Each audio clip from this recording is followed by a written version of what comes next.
सुपारी देऊन पतीने पत्नीची हत्या केल्याची धक्कादायक घटना सोलापुरात घडली आहे। कोमल म्हात्रे असं हत्या झालेल्या महिलेचं नाव आहे। या प्रकरणी पोलिसांनी 6 संशयित आरोपींना अटक केली आहे। सध्या पोलिसांकडून या प्रकरणाचा तपास सुरू आहे। पोलिसांनी दिलेल्या माहितीनुसार सोलापुरातील करमाळा परिसरातील पोंधवडीमध्ये राहणाऱ्या बिभीषण उर्फ पिन्या विलास म्हात्रे याचा विवाह कोमल वाघ हिच्याशी झाला होता।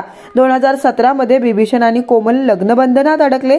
लग्नाच्या 3 वर्षांनी कोमल ही माहेरी आली। त्यानंतर तिने बिभीषण सोबत संसार करण्यास नकार दिला, तसेच ती पोंधवडीमध्ये राहण्यासही गेली नाही।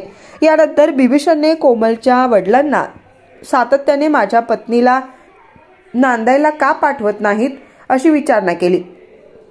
यावेळी त्याने कोमलच्या वडिलांना मारहाणही केली होती।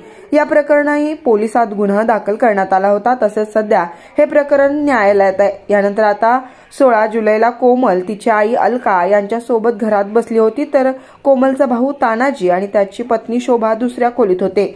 यावेळी काही अनोळखी व्यक्तींनी मोबाईल हिसकावून घेतला आणि त्यांच्या खोलीला बाहेरून कडी लावली। यानंतर तिच्या आईने आणि तिने दरवाजाला जोरजोरात धडक दिली। या दरवाजाची कडी तुटल्यानं आरोपींनी दरवाजा उघडून आत प्रवेश केला। यानंतर कोमलच्या डोक्यात पाठीमागून कोयत्याने गंभीर वार करण्यात आले। यातच तिचा मृत्यू झाला। या प्रकरणी कोमलची आई अलकाबाई सौदागर वाघ यांनी पोलिसात तक्रार दाखल केली। मंगळवारी कोमल, तिचा मुलगा, सून हे घरी असताना रात्री 8:30च्या सुमारास 3 अनोळखी व्यक्ती हातात कोयते घेऊन आले। त्यांनी कोमलच्या पाठीमागून वार केले, अशी तक्रार त्यांनी पोलिसात दिली आहे। करमाळा पोलिसांनी याबद्दल गुन्हा दाखल केलाय। पोलीस निरीक्षक विनोद घुगे हे या प्रकरणाचा तपास करतायत। यावेळी पोलीस तपासात धक्कादायक माहिती समोर आली। बिभीषण याने कोमलची सुपारी देऊन तिची हत्या केल्याची माहिती समोर येते।